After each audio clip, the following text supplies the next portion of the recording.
प्यारे दर्शकों नमस्कार। तारीख है 4 जुलाई 2025, दिन शुक्रवार, हिंदी तिथि आषाढ़ माह शुक्ल पक्ष नवमी। आइए नजर डालते हैं हमारे प्यारे राज्य उत्तराखंड की तमाम बड़ी खबरों पर।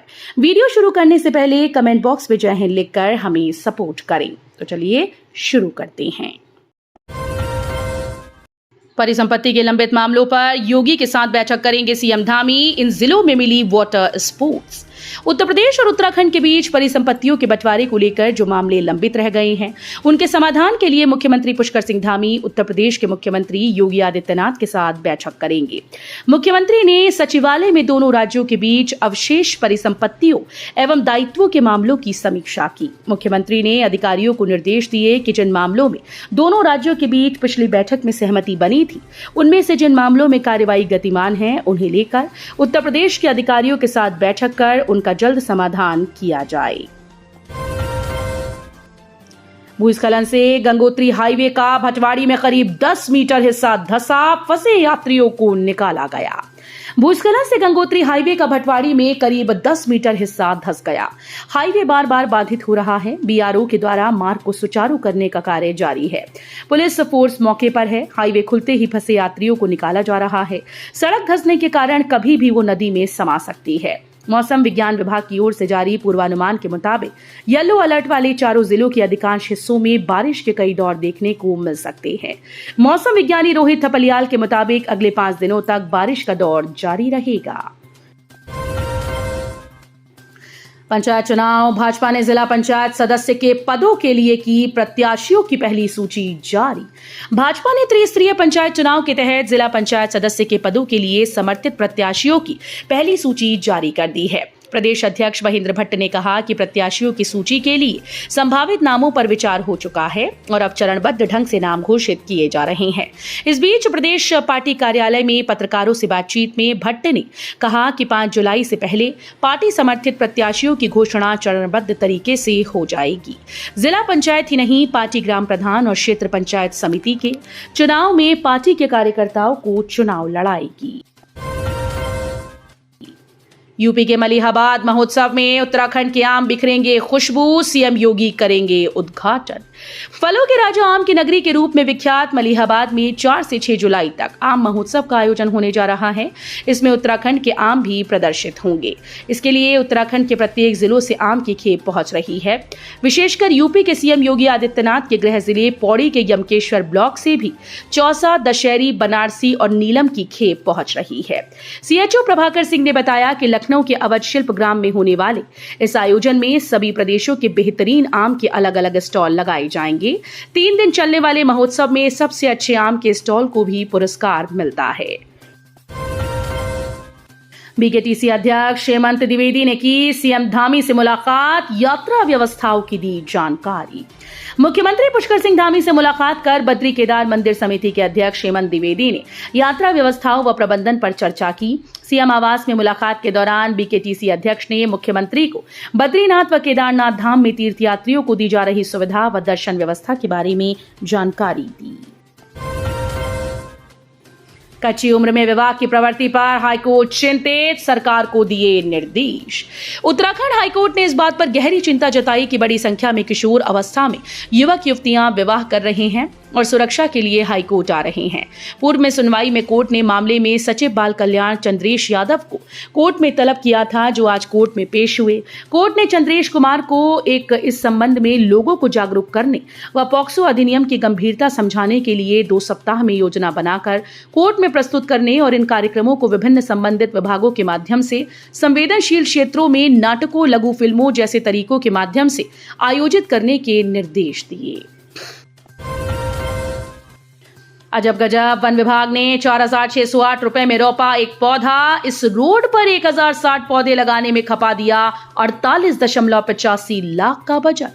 हल्द्वानी में बरेली रोड पर हाईवे किनारे पेड़ लगाने में वन विभाग ने मोटी रकम खर्च कर डाली। महज 1,060 पौधे रोपने में 48,85,200 रुपए की लागत दिखाई। ऐसे में एक पौधे पर करीब 4,608 रुपए खर्च हुए। जनहित याचिका पर सुनवाई के दौरान वन विभाग की ओर से पेश किए गए शपथ पत्र में इसका ब्यौरा करा दिया गया। हालांकि अब विभाग का दावा है कि पौधारोपण के दौरान सुरक्षा के लिए बनाए गए ट्री गार्ड से खर्च बढ़ गया। हल्द्वानी निवासी हिशान ताही ने हाईकोर्ट में जनहित याचिका दाखिल की थी। इसमें कहा गया था कि वर्ष 2024 में बरेली रोड पर चौड़ीकरण के दौरान पेड़ काटे गए, लेकिन इसके बदले क्षतिपूरक वनीकरण नहीं किया गया। इसके बाद वन विभाग ने हाईकोर्ट में शपथ पत्र पेश कर जानकारी दी कि हल्द्वानी रेंज अंतर्गत बरेली रोड किनारे 8,301 मीटर लंबाई में 48,85,200 रुपए की लागत से 1,060 पौधे रोप दिए गए हैं। हाईकोर्ट के आदेश की अनदेखी, सड़कों पर घूम रहे जानवरों के कारण इस साल जा चुकी है 5 लोगों की जान। हल्द्वानी शहर की सड़कों पर रोजाना लावारिस छोड़े गए पशु कदमताल करते नजर आते हैं। हाईवे हो या कॉलोनीज की आंतरिक सड़कें, बाजार हो या फिर तंग गलियां, हर जगह लावारिस जानवर मिल ही जाते हैं। इनकी वजह से कई बार बाजार में भगदड़ की स्थिति बन जाती है। लावारिस मवेशियों की टक्कर से इस साल अब तक 5 लोग अपनी जान गंवा चुके हैं। ताजा मामला 29 जून की रात का है, जिसमें लामाचौड़ में रेस्टोरेंट स्वामी की बाइक गायों के झुंड से जा टकराई। गंभीर रूप से घायल रेस्टोरेंट स्वामी ने अस्पताल में दम तोड़ दिया। यात्रा में बाधा बना मौसम, 30 मीटर धंसी सड़क, सीएम बोले यात्रियों की सुरक्षा प्राथमिकता। यमुनोत्री घाटी में रात भर बारिश होने से यमुनोत्री हाईवे जगह जगह बंद हो गया। स्याना चट्टी में यमुना नदी पर बनी झील का जलस्तर बढ़ने से कई होटल्स की निचली मंजिल जलमग्न हो गई। इसके साथ ही स्याना चट्टी में यमुनोत्री हाईवे पर बना मोटर पुल खतरे की जद में आ गया। यमुनोत्री हाईवे पर कई जगहों पर सड़क पूरी तरह से क्षतिग्रस्त हो गई है, आवाजाही ठप है। मंदिर परिसर में आपस में भिड़े यात्री, फोटो खिंचाने को लेकर विवाद इतना बढ़ा कि हाथापाई पर उतरे।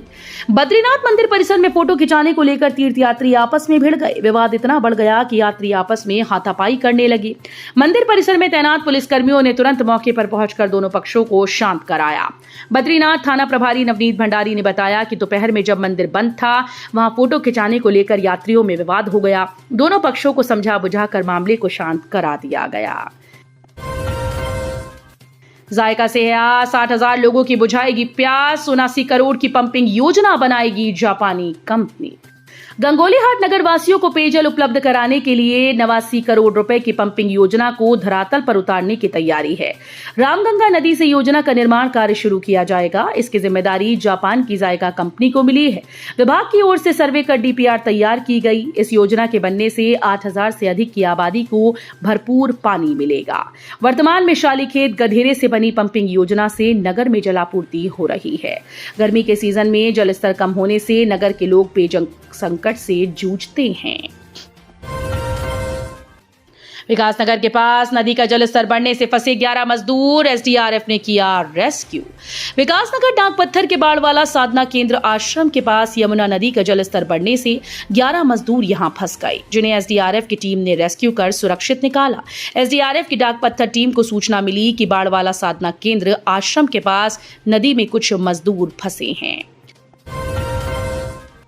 14 फर्मों पर मारा छापा, 6 करोड़ की जीएसटी चोरी पकड़ी। देहरादून व रुड़की में विभाग की कार्रवाई। राज्यकर विभाग की केंद्रीयकृत आसूचना इकाई टीम ने जीएसटी चोरी पर देहरादून व रुड़की में आयरन स्टील व वर्क कॉन्ट्रैक्टर के 14 फर्म पर छापा मारा। इस कार्रवाई में 2.31 करोड़ की जीएसटी मौके पर जमा कराई। दर्दनाक हादसा, 2 बाइक की जोरदार भिड़ंत, पिता पुत्र गंभीर घायल। जनपद उधम सिंह नगर के बाजपुर में दर्दनाक हादसा हुआ। 2 बाइक की जबरदस्त भिड़ंत हो गई। हादसे में पिता पुत्र गंभीर रूप से घायल हुए, उन्हें हायर सेंटर रेफर कर दिया गया है। तो ये थी उत्तराखंड की बड़ी खबरें। हम मिलेंगे अगले बुलेटिन में, तब तक के लिए धन्यवाद।